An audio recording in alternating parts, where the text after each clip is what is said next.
윤석열 명예훼손 경향신문 기자들 마침내 불기소.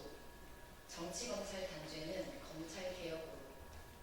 검찰이 윤석열 명예훼손 혐의로 경향신문 기자들을 수사한 지 1년 8개월 만에 불기소 처분을 내렸습니다. 시작부터 터무니없던 사건이었습니다.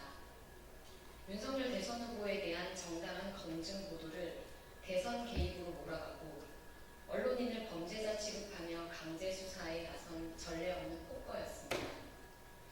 검찰 10여 명이 투입된 특별수사팀은 언론사를 압수수색하고 사건과 직접 관련 없는 시민을 포함해 3천여 명의 통신 자료까지 들여다보았습니다. 이는 명백한 정치 보복이자 언론 탄압입니다. 검찰은 공익보도를 범죄로 몰며 권력자에 대한 비판을 봉쇄하는 정권의 하수인으로 전락했습니다. 윤석열 정권의 심기만을 살피는 정치검찰은 민주주의의 칼을 겨눴습니다. 명예훼손은 검찰의 직접 수사 대상이 아님에도 내부 예규를 핑계로 수사권을 자의적으로 확대하고 사건과 무관한 배임 수재 혐의까지 끼워 넣어 압수수색 영장을 받아내는 꼼수까지 동원했습니다. 윤석열 내란 사태에도 드러났던 법비들의 추악한 문단은 곳곳에서 일어나고 있었습니다. 이번 사건은 왜 검찰개혁이 시급한지를 다시 한 번 더 분명히 보여줍니다.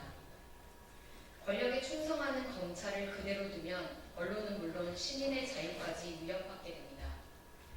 고위공직자 범죄수사처는 수사 책임자들을 철저히 조사해야 하며 국회는 검찰 권한의 축소와 분산을 위한 입법에 즉각 나서야 합니다. 언론의 자유와 민주주의를 지키기 위해 검찰개혁은 더는 미룰 수 없습니다. 정치검찰을 단죄하고 헌법 위에 군림하는 검찰 권력을 반드시 바로잡아야 합니다. 두 번째 브리핑을 드리겠습니다. 장애인 참정권 외면하는 국가는 민주주의를 포기하는 것입니다. 제21대 대통령 선거 사전투표 첫날, 발달장애 유권자들이 투표 보조를 요청했지만 거부당하고 투표소 입구에서 발길을 돌리는 일이 발생했습니다.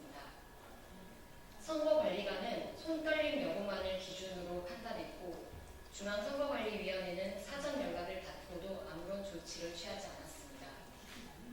헌법이 보장한 참정권이 현장에서 무시된 것입니다. 현행 공직선거법은 시나 신체장애에만 투표 보조를 허용하고 있어 인지적 어려움이 있는 발달장애인은 구조적으로 배제되고 있습니다. 2024년 법원은 발달장애인에게 투표 보조를 허용하라는 판결을 내렸지만 중앙선관위는 이에 불복해 항소하며 제도 개선을 미루고 있습니다.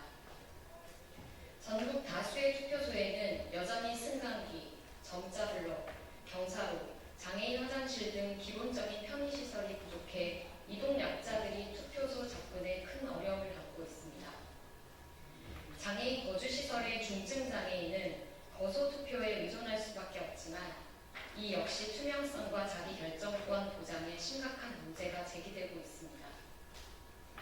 오늘 장애인도 시민으로서 이동하는 민주주의를 실천하고자 사전투표에 나선 장애인 차별철폐연대 소속 장애인들은 경찰에 의해 투표소 진입조차 막혔습니다.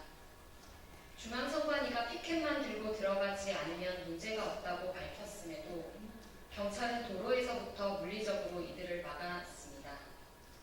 이는 명백한 권리 침해입니다.